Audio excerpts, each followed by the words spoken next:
अस्सलाम वालेकुम, मेरा नाम अली है। क्या हाल चाल दोस्तों। और 2025 में भाई नए नए फोन्स का ट्रेंड चलने वाला है। और 2025 में जब आप एक पुराने फोन से नए पर स्विच होते हो तो कुछ नए मेथड्स आ चुके हैं। तो आज की इस वीडियो में 10 ऐसी टिप्स के बारे में बात करते हैं कि अगर आप लोग कोई नया फोन बाय कर रहे हो तो पुराने फोन से कैसे डाटा कन्वर्ट करना है, कैसे नए फोन को चेक करना है। और पाकिस्तानी मार्केट बड़ी कंफ्यूजन वाली मार्केट है। कई बार हमें रीपैक फोन भी मिल रहा होता है, यूज फोन को दोबारा से बॉक्स पैक किया जाता है। ये सारी चीजें कैसे चेक करनी है, आज की वीडियो इसी में ही बनने वाली है। अब आपने अगर ये वीडियो आपको हेल्पफुल लगती है तो आपने लाइक भी कर देना है और चैनल को सब्सक्राइब करना है मजीद ऐसी वीडियोस के लिए। और कमेंट सेक्शन में बताना है कि इनमें से ऑलरेडी कौन से मेथड का आपको पहले पता था। अब मैं आपको ज्यादा बोर नहीं करता, वीडियो शुरू करते हैं।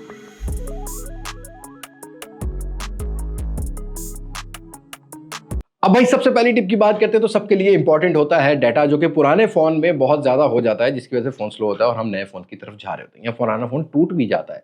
तो आपने एक चीज माइंड में रखनी है कि अपने डाटा का थोड़ा सा बैकअप रखना है। चाहे वो गूगल ड्राइव पे रखना चाहें, व्हाट्सएप का बैकअप ले लेना है, कॉन्टेक्ट्स का बैकअप ले लेना है, मैसेजिंग का बैकअप ले लेना है अपने पुराने फोन में। और बहुत सारे अब नए फोन ऐसे हैं जब आप उनको एक्टिवेट करते हो, गूगल का फोन हो या एप्पल का फोन हो, वो आपको ऑप्शन देता है स्टार्टिंग में एक्टिवेट करते ही कि अगर आप अपने पुराने फोन से डाटा लेना चाहते हैं तो आपको डाटा केबल लगानी पड़ती है और डाटा केबल के थ्रू वो डाटा आ जाता है, ऑलमोस्ट सारा आ जाता है। वैसे आप एंड्रॉइड टू एंड्रॉइड कर रहे हो तो जीमेल जब लॉगिन करोगे तो कॉन्टैक्ट्स का डाटा, मैसेजेस का डाटा तो ऑटोमेटिकली ही आ जाता है। लेकिन मोस्टली प्रॉब्लम आती है बहुत सारे डिफरेंट डिफरेंट ब्रांड्स के हिसाब से। लाइक अगर आपने वीवो का फोन रखा हुआ है तो आप Xiaomi का फोन बाय कर रहे हो तो तब कैसे डाटा ट्रांसफर करोगे। तो उसके लिए आपको थोड़ी सी थर्ड पार्टी एप्स यूज करनी पड़ती हैं कुछ डाटा को डालने के लिए। ये मैं स्क्रीन पर एक चार्ट दे दूंगा, जैसा कि आप जो है ना वो सेंड एनीवेयर यूज कर सकते हो, ज़ैपिया यूज कर सकते हो, वंडर शेयर की कुछ एप्लीकेशंस यूज कर सकते हो। तो वो तो आप कर सकते हो, लेकिन स्पेसिफिक ब्रांड टू ब्रांड वाली चीजें भी होती हैं। जैसा कि अगर आप सैमसंग का यूज कर रहे हो, मोटोरोला का यूज कर रहे हो, जैसा कि वीवो का अगर आप फोन वीवो से ही स्विच कर रहे हो तो इजी शेयर यूज कर सकते हो। इसी तरीके से वन प्लस को, रियलमी को, ओप्पो को फोन क्लोन जो है वो यूज करोगे। Xiaomi के अंदर मी मूवर आता है, वो यूज कर सकते हो। इन्फिनिक्स और टेक्नो और बाकी चीजों में जो है ना वो आपको उनके अपने भी जो है वो मिल जाते हैं, तो उनको भी आप यूज कर सकते हो। लेकिन भाई सबसे ज्यादा प्रॉब्लम आता है व्हाट्सएप के ऊपर। अब देखो, व्हाट्सएप टू व्हाट्सएप अगर डाटा ट्रांसफर करना है, मतलब अगर एक फोन से दूसरे फोन पे करना है तो व्हाट्सएप की चैट्स तो आ जाती है, लेकिन नॉर्मली वो जो मीडिया बैकअप होता है, स्पेशली वीडियोस, वो काफी ज्यादा टाइम लेती हैं। तो कोशिश करो कि जो एक्स्ट्रा वीडियोस हैं जो आपके काम की नहीं है उनको आपने रिमूव कर देना है, क्योंकि वो आपके गूगल की स्टोरेज में भी जगह ले रहे होते हैं।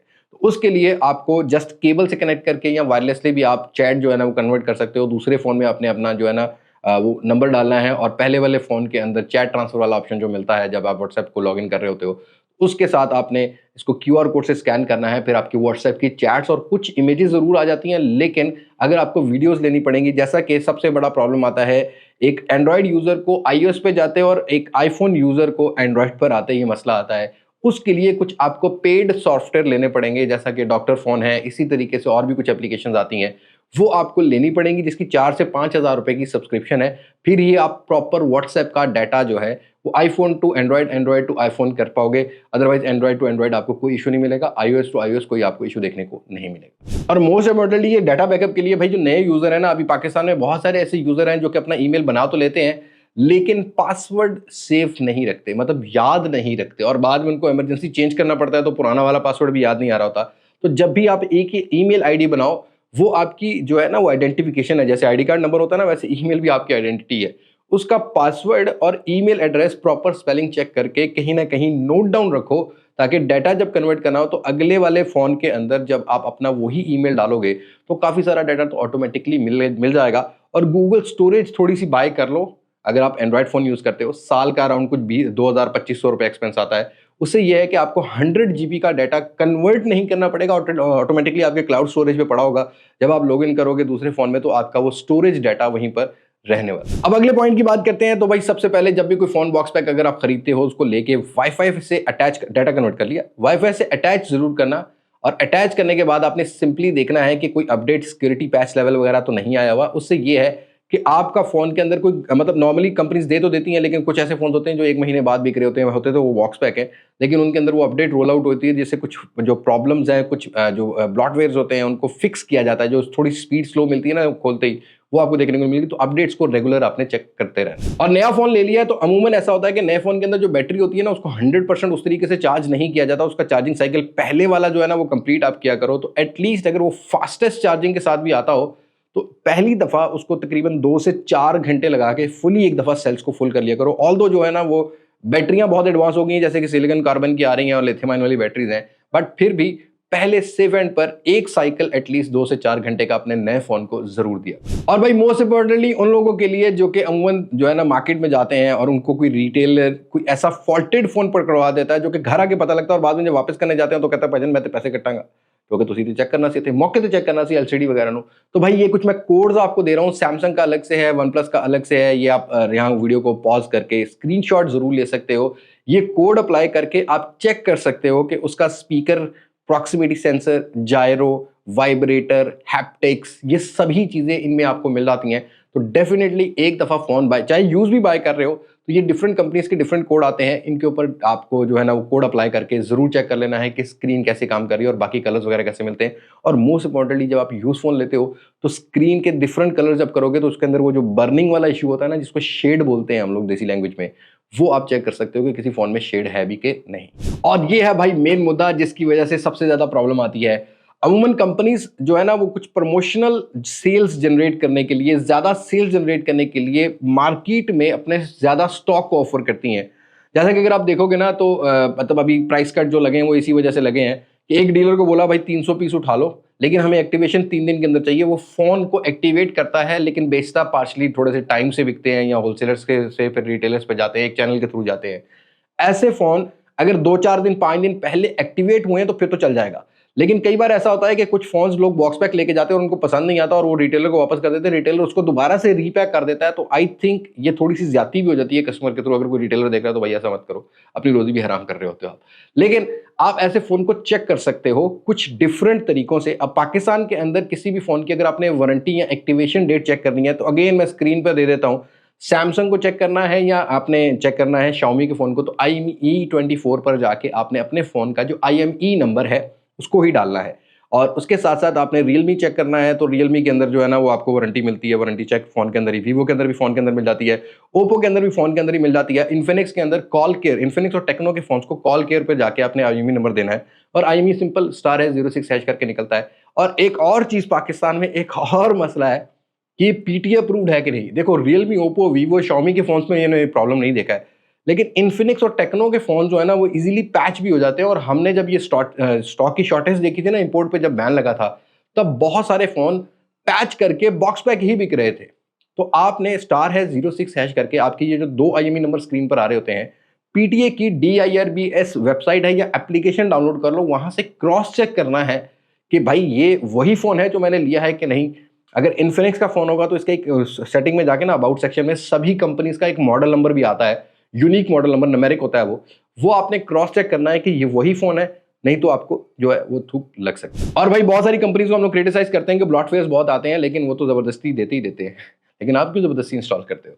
अब आप जब फोन को एक्टिवेट करते हो तो बहुत सारी कंपनीज आपको ऑप्शन देती हैं कि आपने ये ब्लॉटवेयर्स नहीं रखना, तो आप उसको चेक नहीं करो, मतलब चेक इन मत करो, उसको चेक मत करो तो वो ब्लॉटवेयर्स नहीं आएंगे। लेकिन फिर भी अगर आपने एक्टिवेट कर ही लिया है, सभी ब्लॉटवेयर्स को मैन्युअली लॉन्ग प्रेस करो, ऐप इन्फो में जाओ, अनइंस्टॉल और फोर्स स्टॉप कर दो, ताकि ना तो वो आपका डाटा लें ना ही आपके फोन के अंदर वो स्पेस लें। तो उनको आपने मैन्युअली भी कर सकते हो, जब फोन को एक्टिवेट करते हो तो ब्लॉटवेयर्स को खुद ही रिमूव भी कर सकते हो। और मोस्ट इंपॉर्टेंटली अगर आपने बहुत सारी एप्लीकेशंस अपने पुराने फोन में रखी हुई है और ज्यादा एप्लीकेशंस आप यूज नहीं भी कर रहे, तो भाई उन एप्लीकेशंस को ट्रांसफर ही मत करो। और एक चीज आपने माइंड में रखनी है, अगर आपने जैसे गेम्स की ऐप होती हैं या इस तरह की कुछ ऐप्स होती हैं जो कि आपकी डेली लाइफ की उतनी यूजेज की नहीं होती, ओकेजनली महीने 2 महीने में आपने यूज करना होता है, ऐप परमिशन में जाके ये चेक किया करो कि इन एप्लीकेशंस ने आपके डायलर की परमिशन तो नहीं ली हुई, मैसेजेस की परमिशन तो नहीं ली हुई, व्हाट्सएप की परमिशन तो नहीं ली हुई, क्योंकि इसी तरीके से ही डाटा ब्रीच हो रहा होता है, आपका नंबर, आपके ये ब्रीच फॉर मार्केटिंग भी होता है, लेकिन और पर्पसेस के लिए भी हो सकता है। तो ये परमिशंस वही दिया करो जो कि उस एप्लीकेशन को रिक्वायर्ड होती है। मतलब ऐसा नहीं है कि वो जो पबजी है उसको डायलर रिक्वायर्ड है, या मतलब गेम ऐप को डायलर की क्या जरूरत है, उसको अनचेक कर लिया करो, वो परमिशन मत दिया करो। हाँ, कुछ कैमरा वाली एप्लीकेशन जैसे एडिटिंग एप्लीकेशन होती है, उनको कैमरा और गैलरी का एक्सेस चाहिए होता है, उसके बगैर तो वो आपको अप्रूव ही नहीं करेंगी। तो ये चीज आपने देखनी है। अपने पास जो एक्स्ट्रा अननेसेसरी एप्स हैं अव्वल तो डालो ही मत, अगर डाल भी लिए तो उनकी परमिशंस को क्लोज रखो। जब बस ऐप को ऑन करो तो वो वाइल यूजिंग दिस ऐप या ओनली फॉर दिस टाइम उसको क्लिक करके यूज कर दिया करो, उसके बाद फिर से वो जो है वो अनचेक हो जाएगा, तो आपके लिए वो बेटर है, आपका डाटा ब्रीच होने से बच जाए। अब भाई ये एक्स्ट्रा बोनस टिप ही समझ लो आप इसको, लेकिन पाकिस्तान में इसको कोई हल है नहीं। मैंने वैसे देखा था इंडिया की मार्केट में BIS सर्टिफिकेशन मिलती है बाकायदा, जो फोन के अंदर बॉक्स के अंदर चार्जर आ रहा होता है वो भी वेरीफाइड होता है। पाकिस्तान के अंदर पता नहीं ये कब सिस्टम खड़ा होगा, लेकिन पाकिस्तान के अंदर अगर आपने कोई ओरिजिनल चार्जर चेक करना है जब आपने बॉक्स पैक लिया है, तो थोड़ी देर में वो जो 33 वॉट की फास्ट या फ्लैश चार्जिंग आती है वो तकरीबन थोड़ी देर में आपको आधे घंटे में 40 to 50% बैटरी को चार्ज होती हुई मिलेंगी। तो वो आपने चेक कर लेना और फ़ोन की स्क्रीन पर ऑप्शन आती है जैसा कि quick charge, flash charge, VOOC charge, वाप चार्जिंग, वो आपने चेक करनी है और स्टोरेज भी उसी टाइप की होनी चाहिए। तो ये आपको फिजिकली चेक करनी पड़ेगी। अदरवाइज चार्जर के ऊपर एक सीरियल नंबर होता है, वो बहुत सारी ऑनलाइन वेबसाइट्स पे भी आप चेक कर सकते हो। बट मुझे इस चीज़ पर कोई पाकिस्तान के अंदर ऑथेंटिक ऐप नज़र नहीं आई, तो दैट्स वाई कोई ऐप है तो नहीं, इसको मैनुअली आपको चेक करना पड़ेगा। अब भाई जब भी कोई फ़ोन आपके पास आता है, आप उसको थोड़ा-सा लॉन्ग टर्म यूज़ ज़रूर करते हो।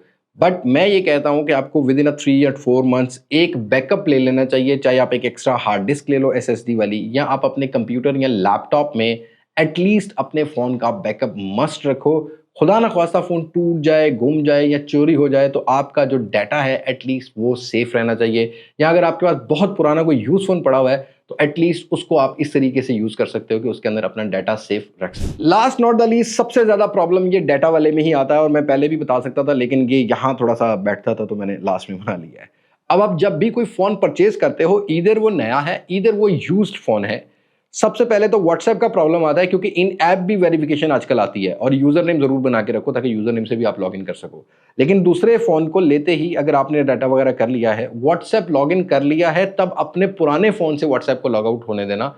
अदरवाइज़ पहले फ़ोन को फॉर्मेट मत करना कि भई मेरा डाटा ऑटोमेटिकली आ जाएगा बैकअप स्टोर से, क्योंकि व्हाट्सएप पे ये प्रॉब्लम आती है कि आजकल जो है ना आपके पुराने वाला फ़ोन जो उसमें आपका व्हाट्सएप लॉगिन है, उसमें कोड जाता है और मैंने ये देखा है नॉर्मली बाद में लोग तंग होते हैं, पहले फ़ोन फॉर्मेट कर लेते हैं और बाद में जब व्हाट्सएप लॉगिन करते हैं तो उनको ये मसला आता है। और दूसरा, अब सारी चीज़ें डिजिटल हो रही हैं तो बैंक ऐप्स के अंदर भी जो आपके क्रेडेंशियल्स हैं, पहले उनको आपने दूसरे फ़ोन में लॉगिन करनी है बैंक ऐप को। लॉगिन करने के बाद ही पुराने फ़ोन को आपने फॉर्मेट करना है, अदरवाइज़ जल्दी नहीं करनी पुराने फ़ोन को फॉर्मेट करने के लिए। तो that's it, these are the tips कि आपने जब भी कोई फ़ोन बाय करना है, स्पेशली नए फ़ोन्स को जब बाय करना है, तो इस तरीके से आप अपना डाटा कन्वर्ट कर सकते हो। और 2025 में कुछ मेथड्स भी जो है ना इम्प्रूव हुए हैं और I think this video will help you. अगर आपको हेल्प कर रही है तो कमेंट सेक्शन में आपकी राय मेरी वीडियो होगी इंशाल्लाह ताला आगे भी मिलती रहेंगी। सो आज की वीडियो में तक मुलाकात होगी नई वीडियो में किसी नई अनबॉक्सिंग, किसी नए रिव्यू, किसी नई कंपैरिजन के साथ। तब तक मुझे दें इजाजत। मैं हूं अली अब्बास मासक से पाकिस्तान पाइंदाबाद। अल्लाह हाफिज़।